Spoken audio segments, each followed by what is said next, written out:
ആശങ്കാജനകമായ മറ്റൊരു സ്ഥിതിവിശേഷം രൂപപ്പെട്ടിരിക്കുന്നത്. സമാധാനത്തിനുള്ള സാധ്യതകളൊന്നും എവിടെയും കാണുന്നില്ല എന്നതാണ്. അതിൽ ഏറ്റവും പ്രധാനപ്പെട്ട കാര്യം, ഇപ്പോൾ ഒമാൻ മധ്യസ്ഥ ശ്രമങ്ങൾക്ക് വേണ്ടി തയ്യാറായെങ്കിലും ഇരുകൂട്ടരും ഇനി യുദ്ധവുമായി മുന്നോട്ട് പോവുക എന്ന തീരുമാനത്തിലെത്തിയിരിക്കുന്നു. ഇതിൽ ഇറാന്റെ ഭരണ നേതൃത്വത്തിൽ തന്നെ ഒരു ആശയക്കുഴപ്പമുണ്ടോ എന്ന് സംശയമുണ്ട്. കാരണം യുദ്ധമാണോ സമാധാനമാണോ ഈ ഘട്ടത്തിൽ വേണ്ടതെന്ന കാര്യത്തിൽ ഒരു തീർച്ചപ്പെടുത്തൽ ആ ഭാഗത്തുനിന്നുണ്ടായിട്ടില്ല. അതേസമയം ശക്തമായ തിരിച്ചടികളുമായി മുന്നോട്ട് പോകുമെന്ന തീരുമാനത്തിൽ ഉറച്ചു തന്നെയാണ് ഇസ്രയേലും അമേരിക്കയും ഇപ്പോഴും ഉള്ളത്. അങ്ങനെ സമാധാനത്തിൻ്റെതായ സാധ്യതകൾക്കുള്ള വഴികളൊന്നും ഇപ്പോൾ തെളിഞ്ഞു കാണുന്നില്ല. ഒരു ബാക്ക്ഡോർ നെഗോസിയേഷൻസ് ഒന്നും തന്നെ ഇപ്പോൾ നടക്കുന്നില്ല. ഒമാൻ സന്നദ്ധത അറിയിച്ചു എന്നതിനപ്പുറത്ത് ഇരുകൂട്ടരും ഒരു സമാധാനത്തിന്റെ മേശയ്ക്ക് ചുറ്റും ഇരിക്കാൻ തയ്യാറായിട്ടില്ല. അതേസമയം തന്നെ ഗൾഫ് മേഖലയിലാകെ ആശങ്ക പരക്കുകയും ചെയ്യുന്നു. ഇറാന്റെ പ്രത്യാക്രമണത്തിൽ കനത്ത സ്ഫോടന ശബ്ദങ്ങൾ ഗൾഫിലെ പല മേഖലകളിലും ജനവാസ മേഖലകളിൽ ഉൾപ്പെടെ കേൾക്കുന്നുണ്ട് എന്നാണ് അവിടെ നിന്നുള്ള റിപ്പോർട്ടുകൾ വരുന്നത്. ഇത് ആശങ്കാജനകമായ ഒരു സ്ഥിതിവിശേഷം സൃഷ്ടിക്കുകയും ചെയ്തിട്ടുണ്ട്. മുഹമ്മദ് റയീസ് നമ്മളോടൊപ്പം ചേരുന്നുണ്ട് ദുബായിൽ നിന്ന്. റയീസ്, ദുബായിലെ കാര്യം മാത്രമല്ല UAE മറ്റിടങ്ങളിലും അതോടൊപ്പം തന്നെ ഗൾഫ് മേഖലയിൽ ഒന്നാകെ കുവൈറ്റിലാണെങ്കിലും സൗദിയിലാണെങ്കിലും ഖത്തറിലാണെങ്കിലും ഒക്കെ ജനവാസ മേഖലകളിൽ പോലും സ്ഫോടന ശബ്ദങ്ങൾ കേൾക്കുന്നുണ്ട്. ഇറാൻ കനത്ത പ്രത്യാക്രമണത്തിലാണ്.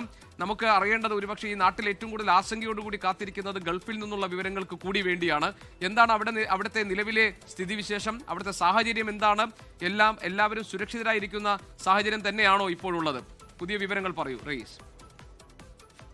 GK, രാവിലെ 9 മണിവരെ ഗൾഫ് മേഖലയിൽ ബഹ്റൈനെ മാറ്റി നിർത്തി കഴിഞ്ഞാൽ കുവൈറ്റിനെയും ഒരു പരിധിവരെ മാറ്റി നിർത്തിയാൽ ബാക്കി സ്ഥലങ്ങളിലൊക്കെയും ഏതാണ്ട് സമാധാന അന്തരീക്ഷമായിരുന്നു. പക്ഷേ 9 മണിക്ക് ശേഷം, ഇവിടെ ഇപ്പോൾ UAE സമയം 10:20 ആയിട്ടുണ്ട്. 9 മണിക്ക് ശേഷം പല സ്ഥലങ്ങളിലും ഉഗ്ര ശബ്ദത്തോടെയുള്ള സ്ഫോടനം ഉണ്ടായിട്ടുണ്ട് എന്ന് നാട്ടുകാർ പറയുന്നുണ്ട്. അത് പല വാർത്താ ഏജൻസികളും അത് സ്ഥിരീകരിക്കുകയും ചെയ്യുന്നുണ്ട്. അപ്പോൾ UAE-യിലും ബഹ്റൈനിലും ഒപ്പം തന്നെ കുവൈറ്റിലും ഖത്തറിലും ഒക്കെ ഇതേ സമയത്ത് ആക്രമണം നടന്നു എന്ന് സ്ഥിരീകരിക്കാൻ കഴിയുന്ന നിലയിലേക്ക് കാര്യങ്ങൾ പോവുകയാണ്. ഓരോ രാഷ്ട്രങ്ങളും ആ സമയത്ത് ആക്രമണം നടന്നതായും അതിനെ ഫലപ്രദമായി നേരിട്ടതായും പറയുന്നുണ്ട്. അപ്പോൾ അങ്ങനെ കാര്യങ്ങൾ മാറുന്നു. നിലവിൽ ഏറ്റവും പ്രധാനപ്പെട്ട ഒരു വിവരം ബഹ്റൈനിൽ നിന്നാണ് വരുന്നത്. അതായത് ഒരു മരണം കൂടി ഈ ആക്രമണത്തിന്റെ ഭാഗമായി ഉണ്ടായ അപകടത്തിൽ ഒരു മരണം കൂടി സ്ഥിരീകരിച്ചിരിക്കുകയാണ്. അത് ബഹ്റൈനിലാണ് ഒരു മരണം സ്ഥിരീകരിച്ചിരിക്കുന്നത്. സൽമാൻ ഇൻഡസ്ട്രിയൽ ഏരിയയിൽ ഉണ്ടായ ഒരു അപകടത്തിൽ അവിടെ ഈ മിസൈലിന്റെ അവശിഷ്ടങ്ങൾ വീണതുമായി ബന്ധപ്പെട്ടുണ്ടായ ഒരു അപകടത്തിൽ ഒരാൾ മരിച്ചിരിക്കുന്നു. ഇയാളൊരു ഏഷ്യൻ വംശജനാണ് എന്നുള്ള വിവരം കൂടി പുറത്തു വന്നിരിക്കുന്നു. അത് ബഹ്റൈൻ ന്യൂസ് ഏജൻസി കൃത്യമായി സ്ഥിരീകരിച്ച് പറയുകയാണ്. ഇത്തരത്തിൽ അപകടം ഉണ്ടായി, ഒരു മരണം ഉണ്ടായിരിക്കുന്നു. ഒപ്പം തന്നെ 2 പേർക്ക് പരിക്കേറ്റതായി കൂടിയുള്ള വിവരം ബഹ്റൈനിൽ നിന്ന് പുറത്തു വരുന്നുണ്ട്. അങ്ങനെ ബഹ്റൈനിൽ രാവിലെ ഉണ്ടായ ആക്രമണത്തിൽ ഒരു മരണവും 2 പേർക്ക് പരിക്കേൽക്കുകയും ചെയ്തു. കുവൈറ്റിലും സമാനമായ രീതിയിലുള്ള വിവരം പുറത്തു വരുന്നു. 2 പേർക്ക് പരിക്കേറ്റതായിട്ടുള്ള വിവരമാണ് കുവൈറ്റിൽ നിന്നും ഇപ്പോൾ പുറത്തു വരുന്നത്. അത് കുവൈറ്റ് നാഷണൽ പെട്രോളിയം കമ്പനി റിഫൈനറിയിൽ ഉണ്ടായ അപകടത്തിലാണ് ഇത്തരത്തിൽ 2 പേർക്ക് പരിക്കേറ്റതായിട്ടുള്ള വിവരം പുറത്തു വരുന്നത്. അങ്ങനെ കുറച്ച് ആശങ്കപ്പെടുത്തുന്ന വിവരങ്ങൾ കഴിഞ്ഞ ഒരു മണിക്കൂറായി പുറത്തു വന്നിരിക്കുകയാണ്.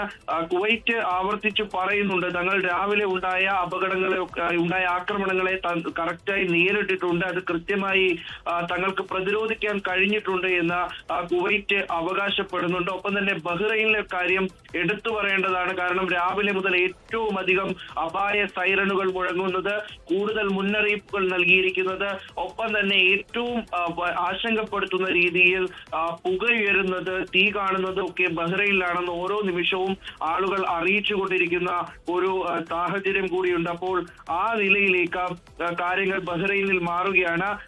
UAE സംബന്ധിച്ചിടത്തോളം കരാമയിലും സമാനമായി സ്ഫോടന ശബ്ദം കേട്ടു എന്നുള്ള വിവരം പുറത്തു വരുന്നുണ്ട്. നാശനഷ്ടങ്ങളെ സംബന്ധിച്ചിടത്തോളമുള്ള വിവരങ്ങൾ UAE-യിൽ നിന്നും ഇന്ന് രാവിലെ പുറത്തു വന്നിട്ടില്ല. പ്രത്യേകിച്ച് ഇന്നലെ രാത്രിയോടുകൂടി അല്ലെങ്കിൽ ഇന്നലെ വൈകിട്ടോടുകൂടി തന്നെ UAE-യിൽ ഉണ്ടായ ഈ ആക്രമണമൊക്കെ നിന്നു എന്ന് കരുതിയിരുന്നതാണ്.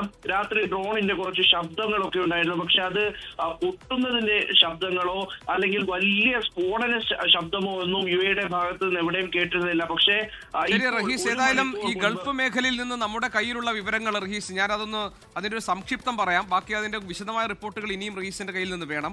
ദുബൈയിൽ ജബൽ അലിയിലും ഇന്റർനെറ്റ് സിറ്റിയിലും വലിയ ശബ്ദങ്ങൾ, സ്ഫോടന ശബ്ദങ്ങൾ കേട്ടിട്ടുണ്ട്. അബുദാബിയിൽ ഇതുപോലെ തന്നെ സ്ഫോടന ശബ്ദങ്ങൾ കേൾക്കുന്നു. കുവൈറ്റിൽ നിരന്തരം മുന്നറിയിപ്പ് അപായ സൈറനുകൾ മുഴങ്ങുന്നുണ്ട്. അവിടെ ആക്രമണത്തിൽ 2 പേർക്ക് പരിക്ക് പറ്റിയിട്ടുണ്ട് കുവൈറ്റിൽ. ഖത്തറിൽ ദോഹയിൽ ഇതുപോലെ തന്നെ സമാനമായ രീതിയിൽ സൈറനുകൾ മുഴങ്ങുന്നുണ്ട് തുടർച്ചയായി. ബഹ്റൈനിൽ ഒരു മരണം സ്ഥിരീകരിച്ചിരിക്കുന്നു. ബഹ്റൈനിലെ ന്യൂസ് ഏജൻസി തന്നെ ഈ കാര്യം സ്ഥിരീകരിച്ചിട്ടുണ്ട്. അവിടെ 2 പേർക്ക് പരിക്ക് പറ്റിയിട്ടുണ്ട്. ഇതാണ് നമുക്ക് മുന്നിൽ ലഭിക്കുന്ന വിവരങ്ങൾ. സൗദിയിലും ഇതുപോലെ തന്നെ, സൗദി അത്ര കാര്യമായ രീതിയിൽ പ്രശ്നങ്ങളില്ല എന്നാണ് ഞാൻ മനസ്സിലാക്കുന്നത്. ഏതായാലും അതിന്റെ വിശദാംശങ്ങൾ നമുക്ക് പരിശോധിക്കാം. ഞങ്ങളുടെ പ്രതിനിധി മുഹമ്മദ് റഹീസ് ആണ് ഇപ്പോൾ ദുബൈയിൽ നിന്ന് ഇത്രയും വിവരങ്ങൾ നൽകിയത്. ലോകത്തെവിടെയായാലും ഏത് സമയത്തും 24 വാർത്തകളും ഓഗ്മെന്റഡ് റിയാലിറ്റി പാക്കേജുകളും എക്സ്പ്ലെയിനറുകളും വിശദമായി കാണാൻ ഞങ്ങളുടെ യൂട്യൂബ് ചാനൽ നിങ്ങൾക്ക് സബ്സ്ക്രൈബ് ചെയ്യാം.